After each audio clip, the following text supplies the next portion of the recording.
भारती। सखी सहेली। सभी सखियों सहेलियों और सखाओं को रेडियो सखी ममता सिंह और राजुल का नमस्कार।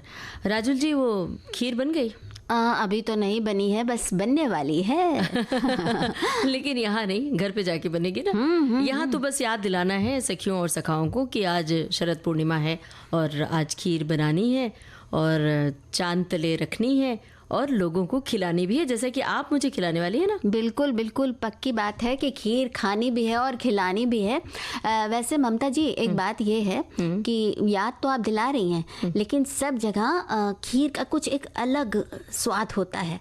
तो हमारी जो सखियां हैं वो कैसे खीर बना रही हैं, आज व्यंजन के बारे में भी तो हम बात करेंगे। हाँ, तो वो बताएंगे ना कि खीर में क्या डालती हैं, मतलब दूध वाली खीर तो तरह की खीर, जैसे हम लोग चावल वाली खीर बनाते हैं। और चावल वो भी कई तरीके से बनाई जाती है। कुछ लोग चावल को भिगोकर उसे भूनकर बनाते हैं, कुछ लोग सीधे बना देते हैं, दूध में पका लेते हैं और उसमें बहुत सारे ड्राई फ्रूट्स डाले जाते हैं। कुछ लोगों को ड्राई फ्रूट्स नहीं पसंद होता, लेकिन हम व्यंजन की बातें नहीं कर रहे हैं। हम तो आज के व्यंजन की बात कर लीजिए हम कि हम जो आज सखी सहेली में व्यंजन सजा के लाए हैं शरद पूर्णिमा के मौके पर। तो सबसे पहले तो शरद पूर्णिमा की सबको ढेर सारी बधाई और शुभकामनाएं, और हमारे जो सभी श्रोता और सखी और सखाएं हैं वो भी सब हमें शुभकामनाएं दे रहे हैं। एक बात और है, शरद पूर्णिमा क्यों मनाते हैं, इसका कोई वैज्ञानिक कारण भी तो होगा। हमारे श्रोता अगर जानते हैं तो वो विविध भारती के फेसबुक पेज पर लिखकर हमें बताएं और हम उस टिप्पणी को पढ़कर सुनाएंगे। तो शरद पूर्णिमा की बातें तो होंगी और आज विश्व खाद्य दिवस है, इस पर चर्चा होगी और सूर्य घर मुफ्त बिजली योजना पर हम बात करेंगे। और क्या बातें करेंगे? और स्वच्छता की बात जब हम करते हैं तो हम भोजन कपड़ों तक ही सीमित रह जाते हैं, कई बार वातावरण की भी शुद्धता की बात कर लेते हैं। लेकिन एक चीज़ बहुत ज़रूरी है स्वच्छता के लिए और वो है स्वच्छ ईंधन। तो आज हम स्वच्छ ईंधन के बारे में बात करेंगे, जिससे कि वातावरण भी स्वच्छ रहता है, मन भी स्वस्थ रहता है, तन भी स्वस्थ रहता है। मतलब मन जो है बहुत अच्छा रहता है जब हम गाना सुनते हैं। बिल्कुल। और चारू चंद्र की जो चंचल किरणें हैं वो आज धरती पर अमृत बरसाएंगी। शरद पूर्णिमा का दिन है, बहुत खास होती है ये पूर्णिमा। हर साल आश्विन माह के शुक्ल पक्ष की चतुर्दशी तिथि के अगले दिन शरद पूर्णिमा मनाई जाती है। इसे कोजागरी पूर्णिमा, कौमुदी व्रत और रास पूर्णिमा भी कहते हैं। भाई, ये फसलों का त्योहार है और मॉनसून के मौसम के अंत का प्रतीक है। और शरद पूर्णिमा का महत्व इसलिए ज़्यादा माना जाता है कि एक मान्यता है कि इस दिन धन की देवी माँ लक्ष्मी समुद्र मंथन के दौरान अवतरित हुई थी। इसी वजह से शरद पूर्णिमा के शुभ अवसर पर विधि पूर्वक माँ लक्ष्मी की पूजा भी की जाती है और भगवान विष्णु की भी पूजा आराधना की जाती है। और आपको तो याद ही होगा राजुल जी की 4 दिन बाद करवा चौथ का व्रत है, जो महिलाएं बड़े त्याग और तपस्या के साथ आस्था के साथ रखती हैं। और अब तो परंपरा बदल चुकी है, अब तो पति भी पत्नी के लिए करवा चौथ का व्रत रखते हैं। तो उसकी जो तैयारी है, हम अपने सखियों और सखाओं को याद दिला रहे हैं कि सखाओं को अपनी पत्नी के लिए जो कुछ तोहफा लाना है और जो सखियां हैं उनकी जो तैयारी होती है, बाजार से जो कुछ खरीदारी करती हैं वो खरीदारी कर सकती हैं। भाई, ये बात सब कर लेंगे, लेकिन अभी तो फिलहाल शरद पूर्णिमा के लिए जो कई बार बहुत सारे लोग बहुत सारी तैयारियां करते हैं। कुछ लोगों का आज व्रत भी होगा और कई बार जैसे कुछ साथी जो हैं मथुरा, वृंदावन या गोवर्धन परिक्रमा के लिए जाते हैं, क्योंकि कहते हैं कि इसी दिन श्री कृष्ण ने महारास रचाया था।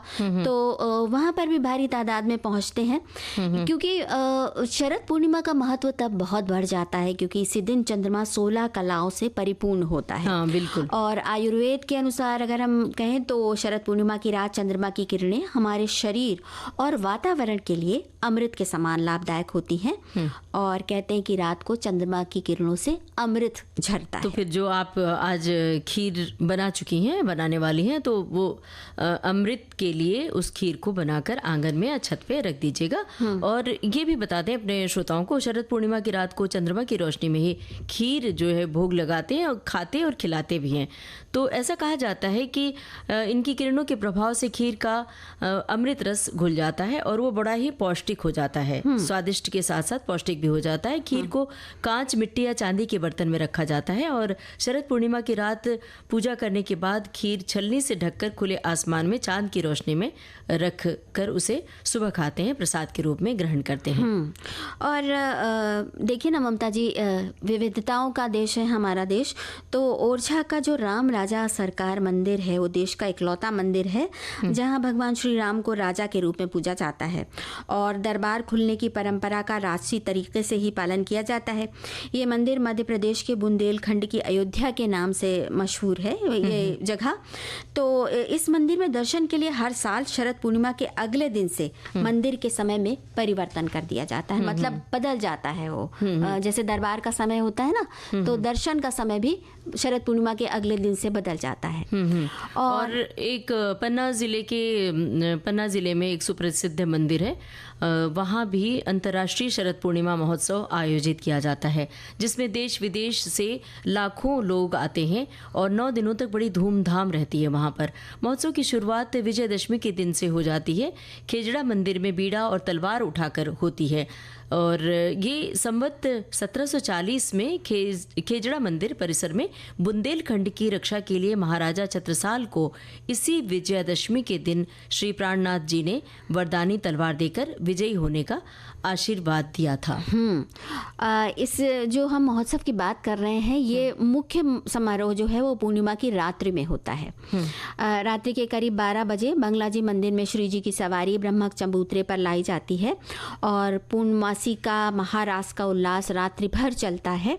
श्री जी की सवारी ब्रह्म चबूतरे पर 5 दिन तक रुकी रहती है और इस दौरान 5 दिन तक गरबा होता है, अलग अलग तरह के सांस्कृतिक कार्यक्रमों का आयोजन चलता रहता है। तो मतलब काफ़ी धूमधाम रहती है और इस बहाने लोगों से मेलजोल होता है, आपसी सद्भाव, आपसी प्यार बढ़ता है और एक दूसरे से अपनी बातें भी शेयर की जाती हैं पहले, और जब ये आयोजन हो जाता है उसके पहले और उसके बाद भी तो क्या होता है, अपना मन भी बड़ा हल्का हो जाता है। सुख दुख बांटने से दिल हल्का होता है और खुशी लेकर वापस अपने घर आया जाता है। हमारे एक श्रोता ने एक बात लिखी है राजुल जी, दरअसल हमसे मिलती जुलती बातें हैं इनकी। इन्होंने लिखा है कि हर साल आश्विन मास की पूर्णिमा यानी शरद पूर्णिमा को फेस्टिवल की तरह सेलिब्रेट किया जाता है।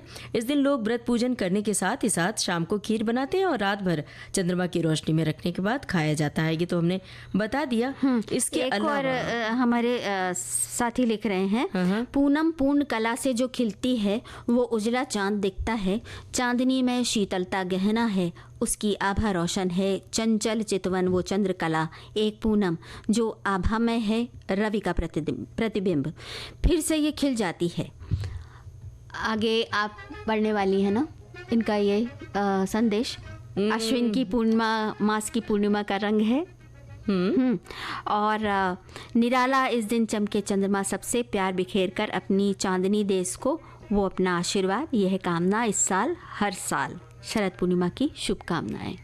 बहुत बहुत शुभकामनाएं राजुल जी। ये आप हमें बताइए कि बचपन में जब आप बचपन में छोटी ही थी तो सभी समझ नहीं होती थी, तो जब आपको कुछ पौष्टिक खाना दिया जाता था तो क्या करती थी, खाती थी या छोड़ देती थी? भाई थोड़ा सा तो मुंह बनता था कि पालक खानी पड़ रही है या फिर मूंग की दाल खानी पड़ रही है या कि फिर मेथी। अरे बड़ा बुरा तुमने नाम दिलाया, वो तो अभी भी याद है। और फिर जब बड़े हुए ना, तो जब बच्चों को, अपने से छोटों को जब खाने के लिए प्रेरित करते थे तो कई बार सख्ती करते हुए ये याद आ जाता था कि अरे हमने तो क्या क्या गुल खिलाए हैं, मतलब फेंका भी है खाना उठा उठा के। तो लेकिन जब बड़े हो जाते हैं, जब समझ आ जाती है, तो हमें लगता है कि हमने क्यों नहीं माँ की बात मानी है, क्यों हम जिद करते थे। पौष्टिक खाना खाया होता तो ये जो छोटी मोटी तकलीफें होती हैं, विटामिन की डिफिशियंसी, ये नहीं होता। तो आज जो ज़्यादातर लोगों के हम मुँह से सुनते हैं कि विटामिन डी की कमी है, कैल्शियम की कमी है, विटामिन B12 वगैरह वगैरह, तो ये जो पौष्टिक आहार है, अगर आप नियमित रूप से पौष्टिक खाना लेते रहें तो शरीर में तरह तरह की जो समस्याएं होती हैं, कमियां होती हैं, इससे आप वंचित रह सकते हैं। बिल्कुल आप सही कह रहे हैं ममता जी। देखिए पौष्टिकता की तो एक बात है ही, जिनको खाना मिल रहा है वो पौष्टिकता से वंचित अपने आप को कर रहे हैं। और एक बहुत बड़ा वर्ग ऐसा भी है दुनिया में जो कि भूख से तड़प रहा है और उसको पेट भर खाना नहीं मिल रहा है। तो भूखमरी भी है एक तरफ, और एक तरफ पौष्टिकता की भूखमरी है, एक तरफ खाने की भूखमरी है। तो इन दोनों का समन्वय हो जीवन में अच्छी तरीके से, और इस बात को लोग अच्छी तरह से समझे, इसी बात को एड्रेस करता है हमारा यह आज का दिन, विश्व खाद्य दिवस। और भारत सरकार की ओर से ये सब मुहिम चलाई जाती है, दिन का याद दिलाया जाता है कि हम इस दिन को ख़ास तौर से जब हम सेलिब्रेट करेंगे तो ये बातें याद रहेंगी। ये वैसे विश्व भर में मनाया जा रहा है, तो संयुक्त राष्ट्र का एक वो है। हाँ। तो खास तौर से ये हर साल मनाया जाने वाला एक वैश्विक कार्यक्रम हो गया, एक तरह से वैश्विक दिन हो गया है। संयुक्त राष्ट्र खाद्य और कृषि संगठन ने 1979 में अंतर्राष्ट्रीय खाद्य दिवस की स्थापना की थी, और आज हर साल 150 देशों में ये मनाया जाता है। बिल्कुल। 16 अक्टूबर को एक महत्वपूर्ण कारण से चुना गया, इसलिए कि ये वो तारीख है जिस दिन 1945 में संयुक्त राष्ट्र खाद्य और कृषि संगठन की स्थापना हुई थी। 1945 एक बड़ा ही महत्वपूर्ण साल था, क्योंकि विश्व युद्ध के बाद जब फिर से एक बार पूरे विश्व को एकजुट होकर जो विभिन्न मुद्दे थे उनको जब सुलझाने की कोशिश करने के लिए साथ आना पड़ा। घोषित रूप से आज़ादी मिलने का पहले का समय था। हाँ, घोषित रूप से। तो इस दिन को मनाने का उद्देश्य ये है कि मतलब विश्व खाद्य दिवस मनाने का उद्देश्य ये है कि सभी को सुरक्षित और पौष्टिक भोजन मिल सके। इसके लिए हमारी कोशिश अच्छी तरह से होनी चाहिए। साथ ही सबको सुरक्षित और पौष्टिक भोजन मिलने के जो तात्कालिक प्रमाण होते हैं, प्रभाव होते हैं, लाभ होते हैं, वो भी नजर में आए। तत्काल के प्रभाव भी होते हैं और दीर्घकालिक प्रभाव भी होते हैं, बाद में भी पता लगता है। आप अगर ढंग से खाना खा रहे हैं, अगर आप अच्छी डाइट ले रहे हैं, तो उसका असर आपको आगे भी दिखेगा। बिल्कुल सही बात है।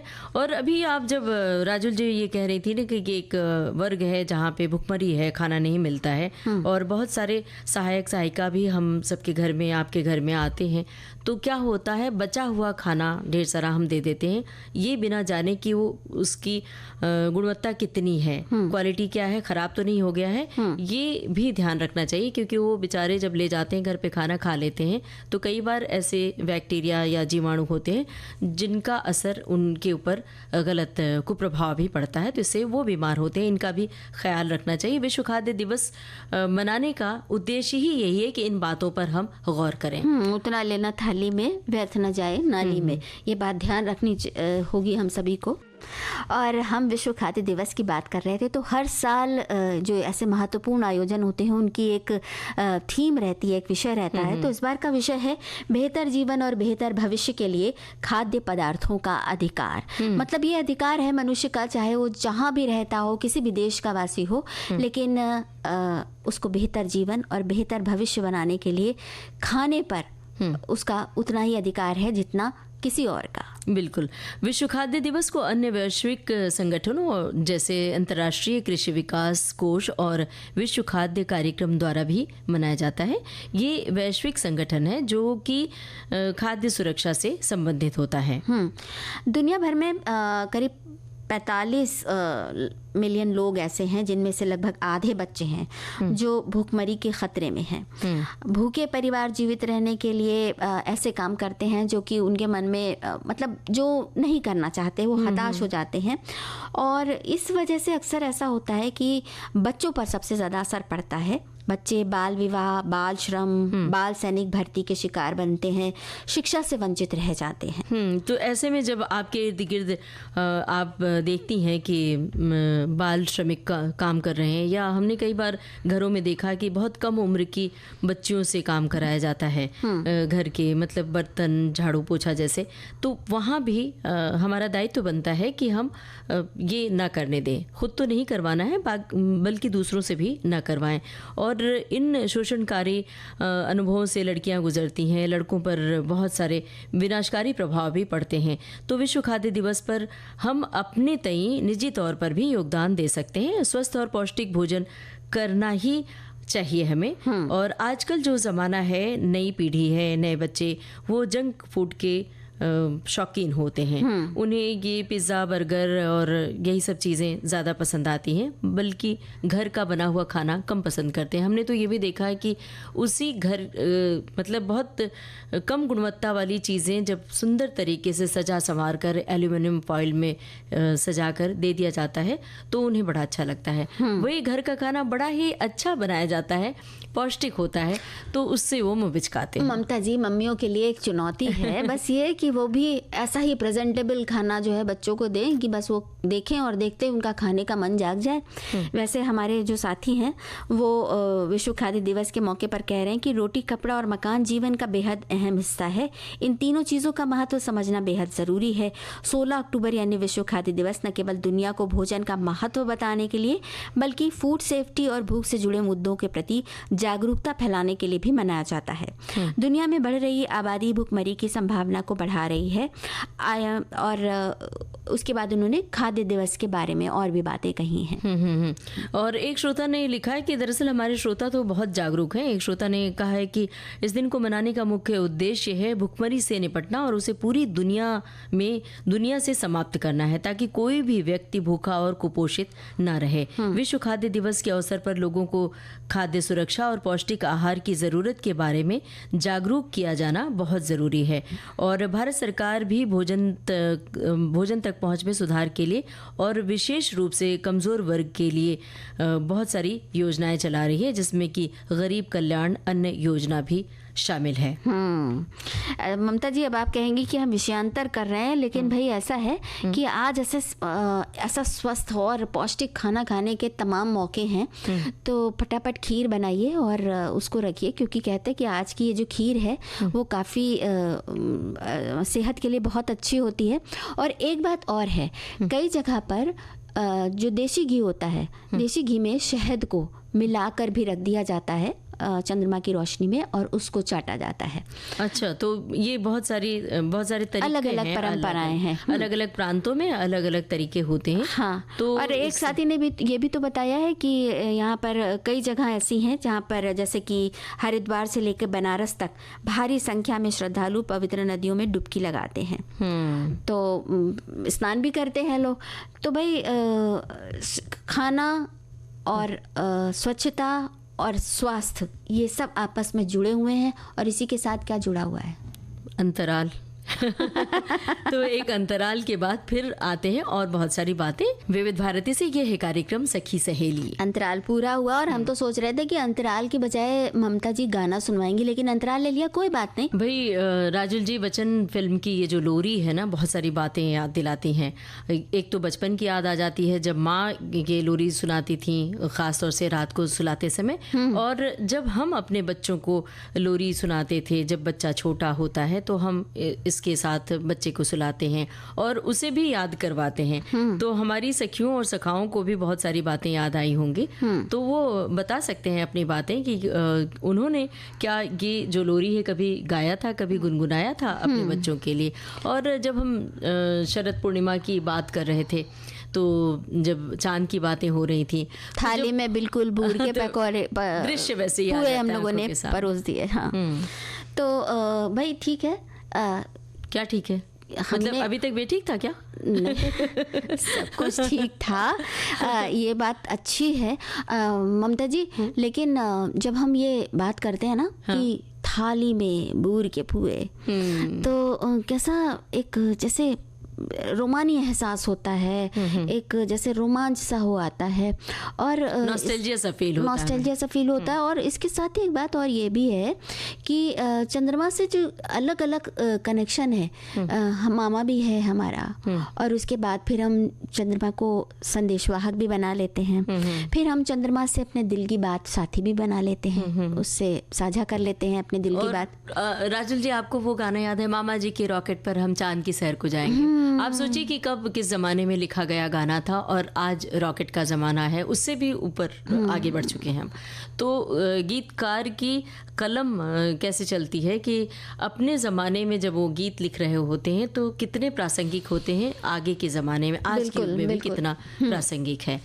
और अब इस समय हम ये सुन लेते हैं ये संदेश, उसके बाद फिर हम कुछ बातें और गाने लेकर आते हैं।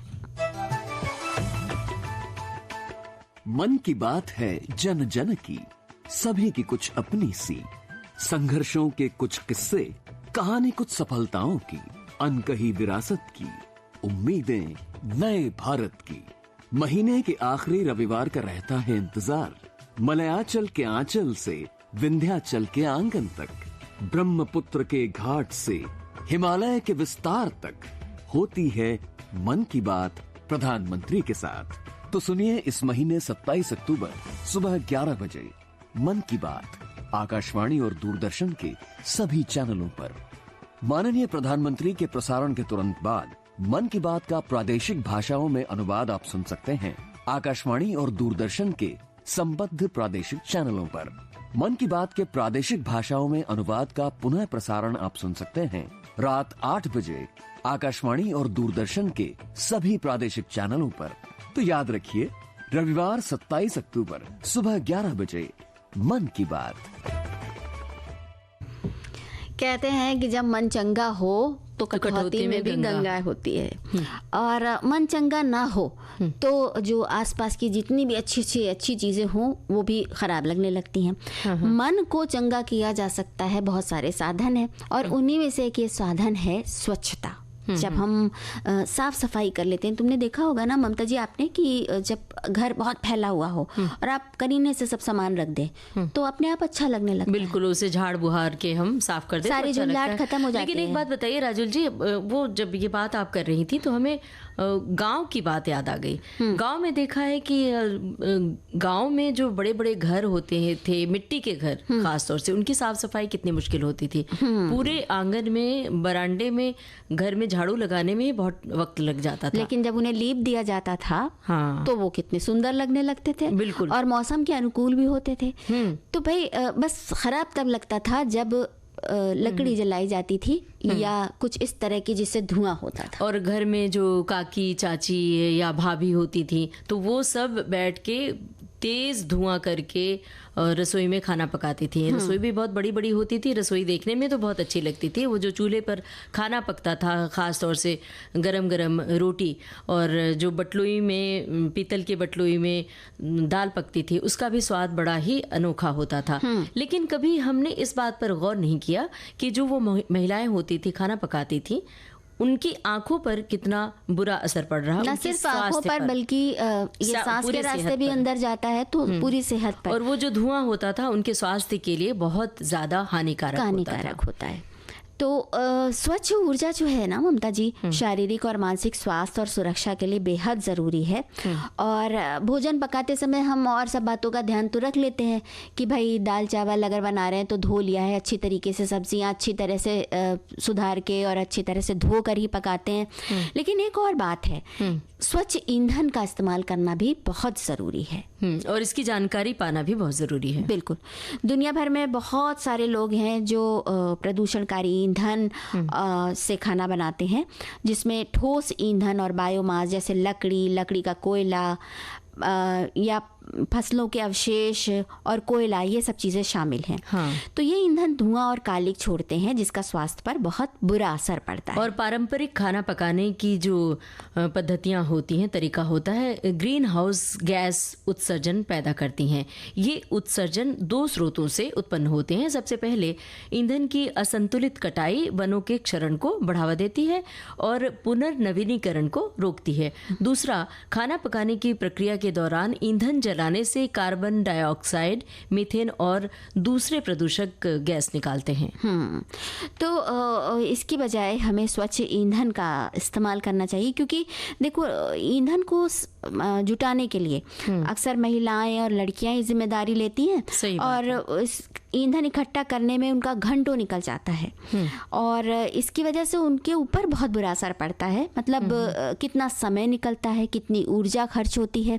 उस समय और ऊर्जा को बहुत सारे कामों में लगा सकती हैं, जैसे कि वो पढ़ सकती हैं, कोई और काम कर सकती हैं, या कुछ महिला सशक्तिकरण से जुड़ सकती हैं। और तमाम महिलाओं को एकत्रित करके उन्हें शिक्षा के लिए प्रेरित कर सकती हैं। अगर वो शिक्षित हैं तो प्रेरित कर सकती हैं। और उनके अधिकारों कर्तव्यों के बारे में उन्हें जागरूक करा सकती हैं, उनको जानकारी दे सकती हैं, एक तरह के क्लासेस चला सकती हैं। बिल्कुल। और इसके साथ ही साथ जो एनीमिया जैसी शिकायतें हो जाती हैं, क्योंकि पहले घंटों ईंधन बटोरना, उसके बाद फिर उन ईंधन को जलाते हुए खाना बनाना, तो वहाँ तक आते आते फिर भोजन करने की जो व्यवस्था रहती है उसमें महिलाओं के लिए अपने लिए गुंजाइश निकालना बड़ा मुश्किल हो जाता है। तो खाना बहुत हल्का फुल्का खा के या बचा खुचा खा के ऐसे वो रह जाती हैं, जिसकी वजह से एनीमिया जैसी शिकायतें होती हैं। और जैसे थका थकापन सा रहता है, वो थकान भी कम हो जाती है। जबकि महिलाएं ही घर की रीढ़ होती हैं, नींव होती हैं, और उन्हीं से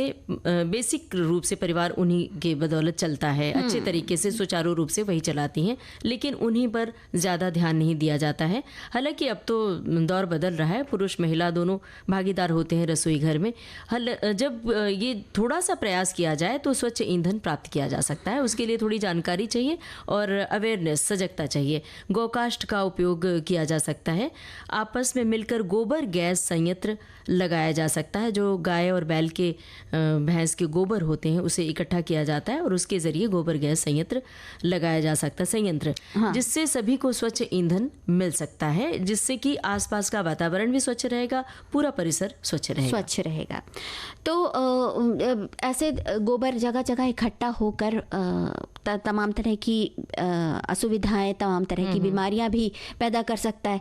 उसका इस्तेमाल भी हो जाएगा, एक पंथ दो काज हो जाएंगे कि आपको स्वच्छता के लिए भी बढ़ावा मिलेगा, वातावरण स्वच्छ रहेगा, आसपास स्वच्छ रहेगा, और साथ ही साथ स्वच्छ ईंधन भी मिलेगा जो बायोगैस बनेगी। और अब हम राजुल जी तकनीक की दृष्टि से काफ़ी आगे बढ़ चुके हैं।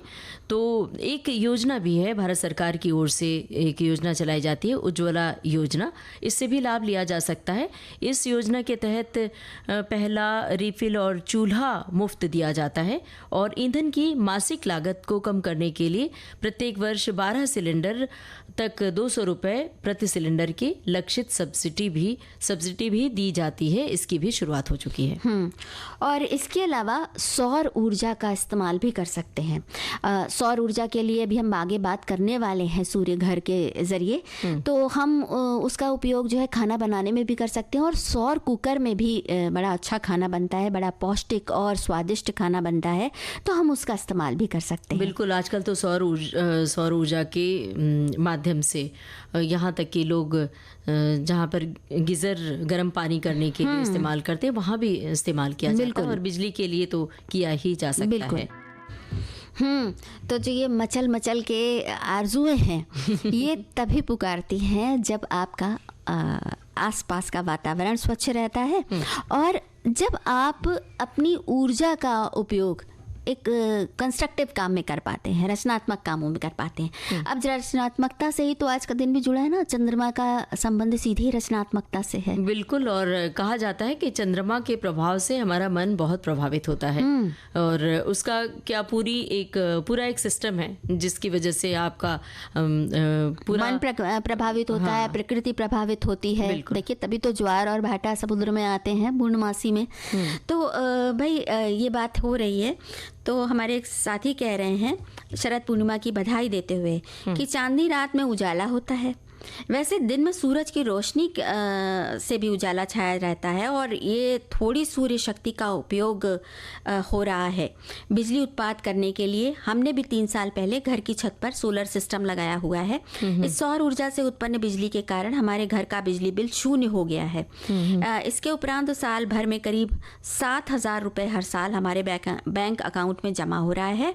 इस सिस्टम को लगाने के लिए सरकार की ओर से सब्सिडी भी मिलती है, तो फ़ायदा ही फ़ायदा है सिस्टम लगाने के बाद भी और पहले भी। एक श्रोता ने भी इस तरह की बात लिखी है कि ये जो योजना है भारत सरकार की ओर से, सूर्य घर मुफ्त बिजली योजना, PM सूर्य घर मुफ्त बिजली योजना, तो इसके तहत 2 किलोवाट क्षमता तक की सोलर इकाइयों के लिए लागत का 60% और 2 से 3 किलोवाट क्षमता के बीच की सोलर इकाइयों के लिए लागत का 40% सब्सिडी दी जाएगी। और इस योजना का मकसद भारत के 1 करोड़ घरों को मुफ्त बिजली देना है। और भी बहुत सारी बातें, बहुत सारी जानकारियां इन्होंने दी हैं। तो भाई ये तो इन्होंने बता ही दिया, और उद्देश्य यही है कि हरित भविष्य को बढ़ावा मिले और भारत देश ऊर्जा आत्मनिर्भरता की ओर आगे बढ़े। तो जैसे कि सभी देश आगे बढ़ रहे हैं, तो हमारा देश भला कैसे पीछे रहे। बिल्कुल। ये तो बताया हमारे साथियों ने कि 1 करोड़ लोगों को इस योजना के तहत लाभ मिलेगा, और करीब इन सभी को मिला लिया जाए तो करीब 15,000 करोड़ की सालाना बचत होगी, और ये जो सरप्लस पावर है वो अपने क्षेत्र की बिजली वितरण कंपनियों को बेचकर आय अर्जित कर सकेंगे। और ये कहा जाता है कि इस योजना के तहत लाभार्थियों को भारी रियायती बैंक ऋण तक मिल सकता है, और उनके बैंक खाते में सब्सिडी मिलेगी, जिससे ये सुनिश्चित किया जाएगा कि व्यक्तियों पर लागत का कोई बोझ नहीं है। एक बात और यह है कि 300 प्रति माह यूनिट बिजली मुफ्त हो जाएगी, और सोलर पैनल खरीदने के लिए जो लोन उपलब्ध कराया जाएगा उसके लिए भी सहायता और मार्गदर्शन मिलेगा। सब्सिडी के साथ ही साथ जो लोन अगर लेते हैं तो उसके लिए भी सहायता और मार्गदर्शन मिलेगा। और 2 किलोवाट क्षमता तक की प्रणालियों के लिए सौर इकाई का लागत का 60% ये हमारे साथियों ने बताया है, और 2 से 3 किलोवाट क्षमता के बीच की प्रणालियों के लिए अतिरिक्त प्रणाली लागत का 40% सब्सिडी प्रदान की जाती है। और इसी तरह की बात हमारे श्रोता ने भी, और अधिकतम सीमा हम यहाँ पर आ रहे हैं, अधिकतम सीमा जो है वो 3 किलोवाट क्षमता तक सीमित रखी गई है। और बहुत सारी जगहों में राजुल जी हीटर पर खाना भी बनाया जाता है, और वहाँ भी बिजली की खपत बहुत ज़्यादा होती है, तो इस योजना के तहत बिजली की बचत वहाँ भी की जा सकती है ना। और जमीनी स्तर पर इस योजना की लोकप्रियता बढ़ाने के लिए पंचायतों और शहरी स्थानीय निकायों को अपने अधिकार क्षेत्र में छत पर सौर प्रणाली की स्थापना के लिए प्रोत्साहित किया जाएगा। और देखिए ना, हमने जो आज बात की थी पौष्टिक खाने के बारे में, स्वच्छ ईंधन की बात तो की ही, पौष्टिक खाने की भी बात हमने उठाई थी। हमारे एक श्रोता लिख रहे हैं कि खाना किसी भी इंसान या फिर किसी भी जीव को सेहतमंद बनाए रखने के लिए बहुत ही ज़रूरी है। यही वजह है कि बड़े बूढ़े अक्सर कहते हैं कि खाने को किसी भी कीमत पर बर्बाद नहीं करना चाहिए। खाने की वजह से शरीर को ऊर्जा मिलती है, मसल्स रिपेयर होते हैं और घाव भरते हैं। अपनी फिजिकल हेल्थ और मेंटल हेल्थ को मजबूत बनाए रखने के लिए हेल्दी खाना बहुत ज़रूरी है। इस समय क्या ज़रूरी है? गाना सुन लीजिए, फिर हम वापस आते हैं सूर्य घर मुफ्त बिजली योजना पर बात करते हैं।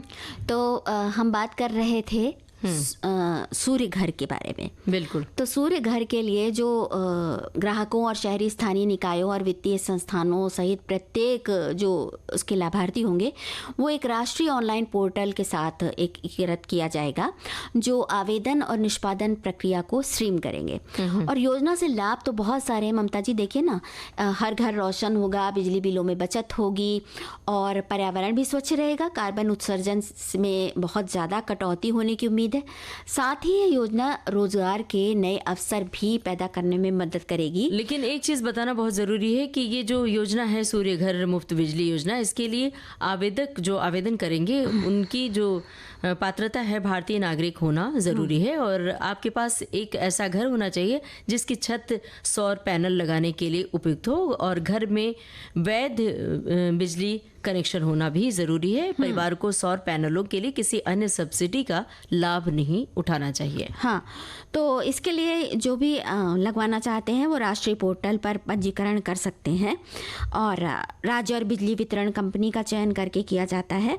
और राष्ट्रीय पोर्टल परिवारों को उचित सिस्टम आकार, लाभ, कैलकुलेटर, विक्रेता रेटिंग जैसी प्रासंगिक जानकारी भी देगा, जिससे उनको मदद मिले।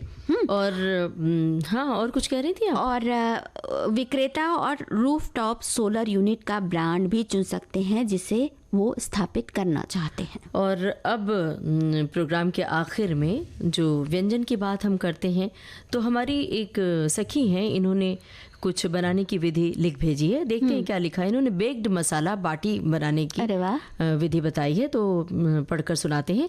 1 कप गेहूं का आटा लीजिए, आधा कप सूजी लीजिए, 1 कलछी पिघला घी, थोड़ा सा नमक स्वाद के अनुसार और 1 चुटकी अजवाइन डालकर सब मिलाकर इसे गूंथ लीजिए। पैन में तेल गरम करके जीरा हींग मिला लें। इसमें 1 कटोरी हरी मटर, हींग, थोड़ी सी अदरक, हरी मिर्च का पेस्ट डालकर मटर को भून लें। स्वाद के अनुसार नमक डालें। इसे इस इस स्टफिंग को बाटी में भर दें। कढ़ाई में पानी उबालें, उसमें स्टफिंग की हुई बाटी को उबालें। तेज़ आंच पर करीब 15 मिनट तक बाटी को ठंडा होने दें, फिर प्री हीटेड ओवन में सुनहरा होने तक पकाएं। अगर अवन नहीं है तो गैस पर अवन चढ़ाकर 20 मिनट तक पकाएं। गरम गरम बाटी में घी डालकर चटनी या दाल के साथ परोसें। बेक्ड मसाला बाटी तैयार है। हाँ, और इसके साथ वो भी भरता भी बना लें, आलू का भरता। तो उसके लिए आप अगर अवन का इस्तेमाल कर रहे हैं तो उसी पर आलू भून लें और उसके बाद उसको उसमें थोड़ा सा जो राई का तेल होता है सरसों का, वो डालना ना भूलें, वो भी डाल लें। नमक डालें, मिर्च डालें, तमाम चीज़ें डाल सकते हैं। वैसे ममता जी, ये अगर अवन नहीं हो पास में तो ये जो बेक्ड मसाला बाटी है ये आप कुकर में भी बना सकते हैं। कुकर में चारों तरफ घी लगा के और थोड़ा सा जब बाटी आप उसमें रख दें सारी, तो उस पर थोड़ा सा पानी का छिड़काव कर दें और सीटी लगा के बंद कर दें आराम से। फिर सीटी निकाल लें। तो धीमी आंच पे पक धीमी जाएगा। आंच पे वो पक जाएगा और एकदम लाल लाल पकेगा। बाटी चोखा का कॉम्बिनेशन तो बड़ा ही अच्छा है, लेकिन आज खीर बनाने का दिन है, वो भूले नहीं। और चलते चलते चावल की खीर भी बना दे। बादाम युक्त चावल की खीर हमारे एक साथी ने भेजी है। 1 लीटर दूध, बासमती चावल 1/4 कप, बादाम 1/4 कप भीगे और बारीक कटे हुए, चीनी आधा कप स्वादानुसार, केसर 6 या 10 धागे, इलायची पाउडर आधा चम्मच, घी 1 चम्मच, काजू 8-10 कटे हुए, किशमिश और पिस्ता सजाने के लिए। दूध को उबाल लें और इसे मध्यम आंच पर उबालें। जब आंच उबाल आ जाए तो चलाते रहें, तले में चिपके नहीं। उसके बाद चावल डाल दें दूध को और पकाते रहें।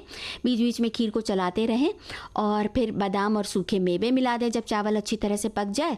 और इसमें घी डालें और 5 से 7 मिनट तक धीमी आंच पर पकने दें ताकि मेवे भी नरम हो जाएं और खीर में उनकी खुशबू मिल जाए। और फिर चीनी और केसर मिला दें और इलायची पाउडर मिलाएं। और उसके बाद जब खीर को सर्व करना हो तो कटे हुए पिस्ते और बादाम अब बिल्कुल वक्त नहीं कि कुछ बोले बतियाएं या फिर गाना सुनवाए। लेते हैं सखियों और सखाओं से इजाजत। आप सभी को ममता सिंह और राजुल का नमस्कार। विविध भारती